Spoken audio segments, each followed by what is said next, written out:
Good evening, parents. I'm Riddhi Doshi Patel, a child psychologist and a behavioral coach. Today, I welcome you all to Wrinkles Academy organized my session on anxiety. These days, I have been receiving lot of cases in regard to the children's anxiety issues. And what actually anxiety is? It's a fear or worries which is taken up by a child. You know, that fear or worry can lead to serious issues later on. But currently, first we are going to figure out what anxiety is. How do you work upon when your child is having some anxiety issues? Okay. Now, there are two types of anxiety: general anxiety and there is separation anxiety. Okay. So, when we're talking about general anxiety, kids have few anxiety and fears regarding what will happen if I go to somebody's place. Will my friend take away my toy, or will auntie say hi to me? Would they judge me for my height? I'm thin. Wouldn't they tell me again that you're so thin? No, something this sort of chote fear. Some fears are regard to while they are in the restroom, they even feel that they would fall down. There would be worms coming up from the basin, or there would be something popping up, and they'll be just not there, kind of. There are fears of going to a birthday party. Should I go or should I not go? Would my friends consider me a part of them? Would they include me to play? Okay, so there are just general anxiety, I would say little worries that leads to major anxieties in a child. I have received couple of questions. So the whole session would be based on this couple of questions. Come a little information about what anxiety is all about and how do you cure these basic anxieties if it's there in your child. Now the second type of anxiety is separation anxiety. You know, so what happens is for the first time when the child goes to school, from a pre-primary to a primary, while if the child shifts the school, the parents shifts the child to another school, or there are few more children that have joined, that those children who have joined, they may also have some issues, some worries, which again comes in the generalized one. Why? The one who have a separation is, which is seen at the initial level, at the toddler level I'm talking about. So there are, again, while the child is in the school, there are two types of anxiety that gets merged here. The first is separation anxiety disorder, which a child faces when the child has to leave the home and go to the school. Or the mother is working, the mother leaves the child at home, and the child is with the grandparents or somebody at home. Now, majority of the times the child gets normal when there are other family members in the house. But there are times when the child cannot take that separation, and that affects them. How do you make out that your child is affected? Specifically for anxiety, separation anxiety. Your child doesn't want to leave you. Your child understands that this is the time when you're supposed to go for work. That's the time when your child will ensure that he or she clings on to you. Also, the child cries a lot. If it's at the creche, the child wouldn't like to go there, or neither to the pre-primary school. So, what kind of nursery school? The child would cry going there, right? Apart from there, um, if you don't come on time, you might receive call from your family members that is waiting for you, is crying, is there on the door waiting for you. So these are some of the pointers to make you understand whether your child is suffering from separation anxiety or not. While we're talking about the general anxiety, and I spoke a few minutes back about the school part. So while the child shifts the class from the pre-primary to the primary, or while the child goes from the primary to the secondary, okay, or the child changes the school, what happens is, again, it falls under generalized anxiety. How do you make out that the child is have some symptoms? What are the symptoms basically that the child falls in this bracket of generalized anxiety? So the first thing, the child refuses to go to school. They have a lot of questions. Would my teacher consider me? Would my friends accept me? Would I be allowed to be a part of a particular group? Am I looking good? Do you think my friends will come and tell me that I'm very thin? I feel I don't have a proper height. They will make fun of me. There are some of the things which you will see. That you will see drop down in the appetite of the child. You will see that the child is not having a sound sleep. You will see that the child will often come and tell you that I feel pukish, or I feel something is happening in my stomach. You might also see and that a child comes to you often, needs a touch, needs a hug. Understand, there is somewhere your child needs help. Please be there for your child, right? Let us understand 10 signs which I would like to discuss with you all about 10 signs of anxiety in a toddler. The first is a little fears and phobias. Phobias to the extent that he will or she will get flushed in the washroom. Yeah. To the extent that they will feel from the basin, from the sink, maybe some germs come out, maybe some worms are coming out, and they're going to hold them and pull them in. Okay. Next is rigidity in the routine. So what happens is, a child would love a structure and a routine. A little more here and there, or you're off the routine, is something you feel that the child is not able to accept that change. And that non-acceptance is something which is a kind of worrying for the parents. Your child might sometimes get very irritated or sensitive to certain types of noises. The prominent ones found are firecrackers, the kitchen cooker, the whistle of the cooker, the bell, the shrill sound of the bell, or the shrill sound of the machines which operates usually in the home, specifically when you're having the tiles removed. That sort of sound, shrill sound, which the children are not able to accept. They feel irritated, they start getting goosebumps, and they start even some few children I have seen, they start crying as well. One of the phobias which is seen is they don't like to dirty their hands. So they will avoid going to mud, playing in mud, playing with colors, playing with sand, because they feel it's dirty. They would not touch anything. And if ever you force the child, or you're part of a bonding activity and you want your child to do it, he or she will force you to help him or her to wash the hands. This is exactly seen for washing the feet as well. They will not walk without a slippers, or they would want to wash their feet multiple times. If they have walked on a barefoot, they walk barefoot, or they're walking in the garden. Also, your child is a picky eater. So certain food they would like, and certain food they would not like. And they will show serious concern and dislike towards particular food.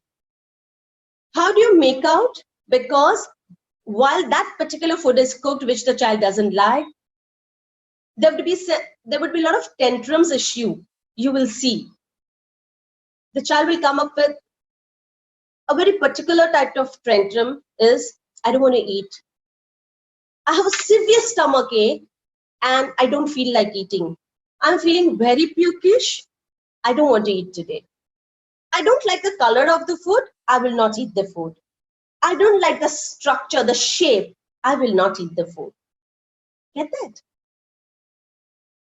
Also, how do you make out that the child has certain worries or phobias? The child will follow you to each room to the extent that if you're using a washroom, the parent is using a washroom, the child will be standing outside on the door, waiting for you to come out. This is some of the phobias which might lead, or the fears which might lead to major anxiety disorder later on. When you see this sort of phobias or the fears your child have, you need to address this at earliest. How do you address the symptoms? Okay, let me also have two or three more. You will also see that the child has sweaty palms and sweaty feet. You know, they might tell you that I have pins and needles in my feet or my hands. I'm feeling very numb. Also, you will see that they have itchy skin. So even itchy and dry. So even if you're applying cream, you will see that it's very, very dry and very itchy for the child. And the child is really getting irritated with it. You'll feel that the child is not energetic when the child wakes up in the morning. Feeling very dizzy. Also, the time you want to hug your child or you're trying to play, the muscles, the child makes the body very stiff. You will understand immediately the symptoms, right? You will see that the child often comes up with a symptom of headache. He will say, my head is paining. Very often you'll hear these sentences. And when you often hear these sentences, you need to actually address that. There are a few behavioral issues as I also discussed sometime before. But again, I would like to cite as the behavioral issues which you will see in the child is anger tantrums. Very often the child will throw anger tantrums. Secondly, that you will see a sudden rise in the aggressiveness of the child. You will also see that the child's focus is not there on a particular task. So if you ask a child to sit and solve a puzzle, the child will be hopping from one puzzle to some other thing, or it will often, hopping will come often in the communication as well. So you will see that while you're talking to the child about something, say you're talking about a country, okay? So while the talk about a country is there and you are doing a general knowledge, you're sharing some general knowledge with the child will come up with something which is completely not in that sphere of the general knowledge regarding our country, the sharing regarding our country. He would come up with, माँ आज पता है school में ये हुआ था और इसका ऐसे कैसे हो गया, you know, how did the child behave like this, और ये कल मैंने ये सीरियल में देखा था, मैंने टीवी पे देखा था, ये कैसे हो गया, something this sort. And you will observe that there is no connection with what you are doing and what the child is asking. You get that? There's a lack of self-control to the extent that there is no control even for the stool or passing of the stool or urine. There would be a lot of eating disorders. So at the time of lunch or dinner, you will see that the child would not opt for having lunch or dinner. I would say, I'm feeling nauseatic, I want to puke, or I have a stomach ache, or many more reasons. But you will see that after the lunchtime is over, maybe half an hour later, the child will come and ask for food, you know. So there are no particular timing, no particular way of eating. Okay. And you will also see that the child is a little kind of irritated, gets irritated on small things. You asking even that, if can you pass me on this spoon, or can you pass me on this glass, the child will get irritated. So you will see this behavioral pattern in the child, and you can make out that something is amiss here. There are certain more symptoms which you need to understand, which is not easily understood, but you need to be aware that this can also happen. The child may try going rude with the elders in the family, to the extent that they come and sit beside the child or they hug the child will not like it. Also, he or she will deliberately try to bother or irritate somebody else who's around. The child will go a little more revengeful. And this all symptoms should make you feel that there is some issue with the child, and that is where your child needs help. Again, initially, these are not major issues, parents, so not to worry. But yes, you need to address it immediately, because if not addressed at the right time, there are chances that it might lead to major consequences. Now, how do you deal with it? First and foremost is what therapies. So the first therapy that helps your child is CBT. Take professional help for a person. Professional help from a person who is authorized to do CBT. It's a more of a talk therapy where a child is probed, a child is asked to correlate the things, give a name to the fear. Okay, that's how the therapist does. The Serena therapy, which helps a child, is dance movement.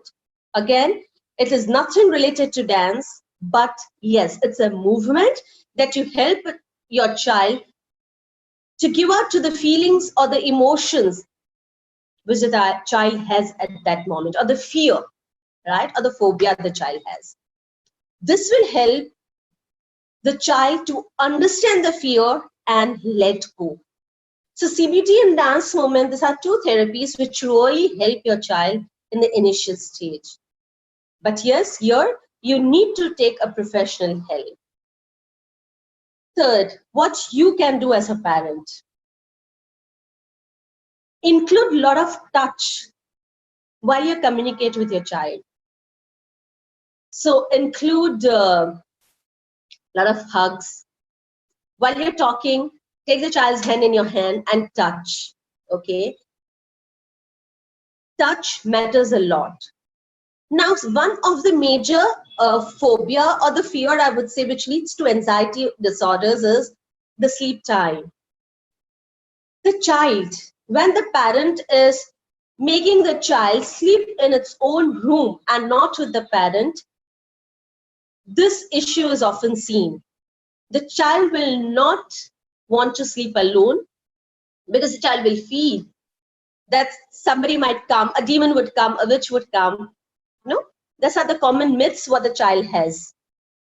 So you need to give a friend to a child, maybe a toy or maybe a soft toy, right? Something which the child feels that the child, it's kind of a buddy, a friend throughout the night. Also, you can try explaining your child that you feel this is a fear you have, or what is the thought going in your mind? What's the thought process right now, or what's the fear that you have? And address that fear, give that fear a name, and then create a small conversation and tell your child, let's say.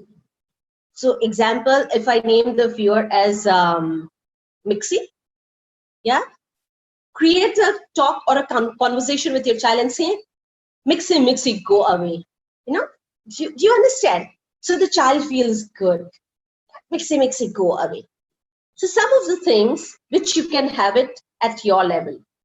Also, try inculcating musical meditation in your child, the habit of musical meditation in your child. What is musical meditation? So you play a music and ask your child to close their eyes, and you can be also there. So it's kind of a bonding as well. Plus, you're helping your child to understand that there is something within and not around. So while you play the music, ask the child to close the eyes and take a deep breath. It's kind of a fun. Take a deep breath, exhale. Make it a fun. So see, take a breath in such a way that your stomach goes in, and leave the breath in such a way that the stomach goes out, or vice versa, whichever way the child is comfortable with. And then the music, till the time the music is on, ask the child to just close the eyes. This will calm the child, and this is something which really helps. And it's an easy tool for you as a parent to help your child. Also, give space to your child, that if the child wants to come back to you in the night, give that space to the child.